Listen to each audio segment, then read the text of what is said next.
Cesar Purisima is the Secretary of the Department of Finance of the Philippines.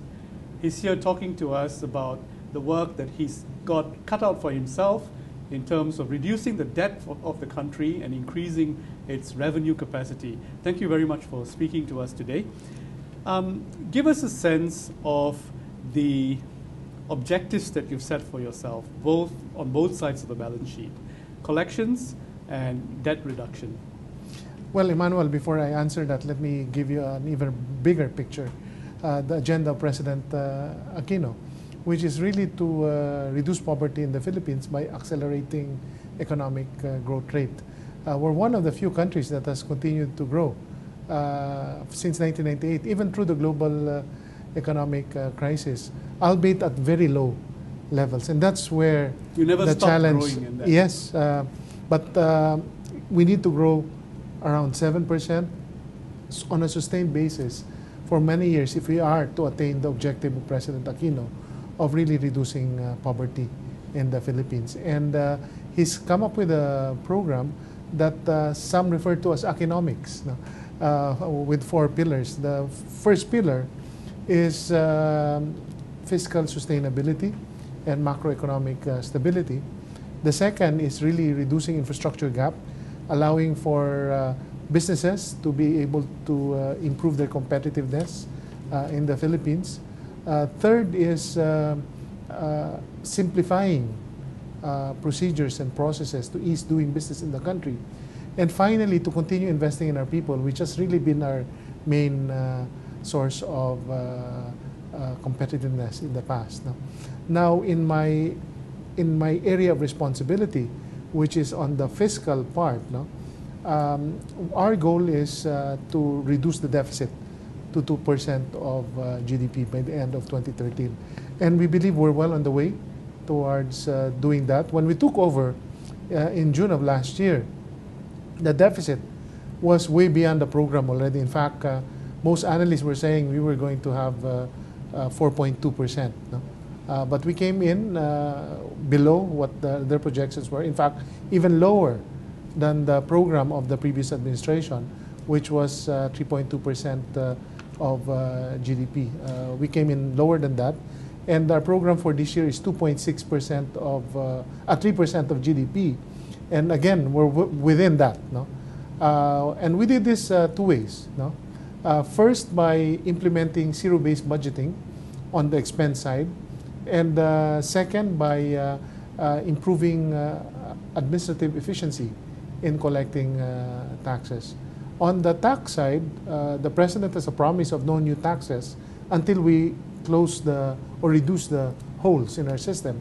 Based on our calculations for the first 12 months, we've improved collections close to $2 billion, 75 billion pesos. And that's really by close coordination of the 2 revenue agencies, by using public information to help us target tax evaders and smugglers. I believe personally that all transactions have mirrors, market share data, data from other countries, and you can manipulate this to arrive at expected taxes from industries or companies. And we're building the IT, training the people, and developing the processes so that this can be sustained.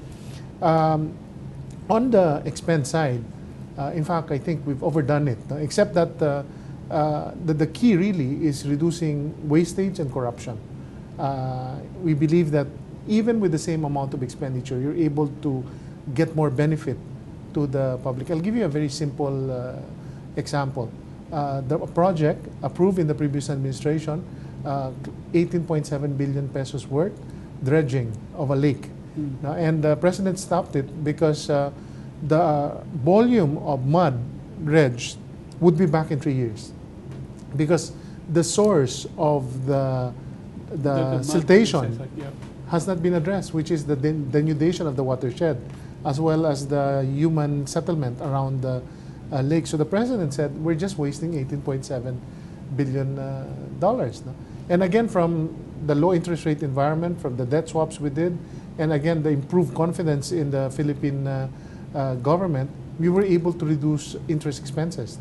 Just in the first 4 months, that's down 23 billion pesos, which is almost equal to the conditional cash transfer program of the president in supporting the lowest quintile of our population. And that's really at the heart of our strategy. It's really not being Scrooge or anything. It's being smart about the whole process, increasing revenue and deploying the hard-earned revenue to make sure that it's aligned to the programs of the president. We haven't fully achieved the ideal situation because we're investing in the bureaucracy. Remember, we just brought in ministers, that the bureaucracy is the same. So we have to invest in them, invest in technology, in the culture, in the training. This takes time. But we've had results already. As a result, we've been upgraded 4 times, with Fitch putting us a notch below investment grade. Honestly, I think we should be probably closer to investment grade already. Today, because of your capacity to pay and the fact that Many you've things. never defaulted. Never defaulted. We're a net creditor country. Our foreign reserves of $71 billion and growing is bigger than our foreign debt. Our debt to GDP officially is around 51%. But if you net off the bond sinking funds that our law requires us to maintain, we'd be closer to 42%. Which then begs this question: is the Philippines a slave to foreign debt in terms of its inability to build its own domestic capital market and to, in fact, facilitate FDIs to take up some of the slack? Well, actually, that's very far from what's happening, no? From the truth. In fact, our borrowing program this year is only 25% foreign, 75% local, and it's been increasing ever since. There's enough liquidity, actually, in the local capital markets to fund our deficit, except that I believe it's prudent to maintain our investor base.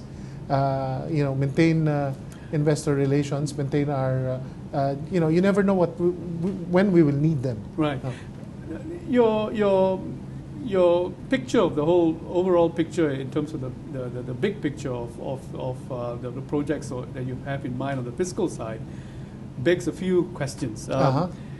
I guess you gave a snippet of your refocusing your investments on productive activities such as the civil service and the work that needs to be done on that front. But as a politician, don't you see, or do you see the need to also be investing in some very visible productive assets that the population can get a sense that this government is taking us somewhere with the fiscal prudence and support. Oh, definitely. I was just describing the first pillar, which is fiscal sustainability and macroeconomic stability. The second pillar, which is infrastructure, reducing the infrastructure gap, I think is what you're referring to. And the president actually launched a PPP program immediately after taking office, building on the experience of the Philippines in the past and learning from mistakes then, with a focus now more on solicited projects so that there's more transparency to the process, so that projects that we launch under our program will stand scrutiny even beyond the term of President Aquino. We have identified 10 projects. One is already up for tender.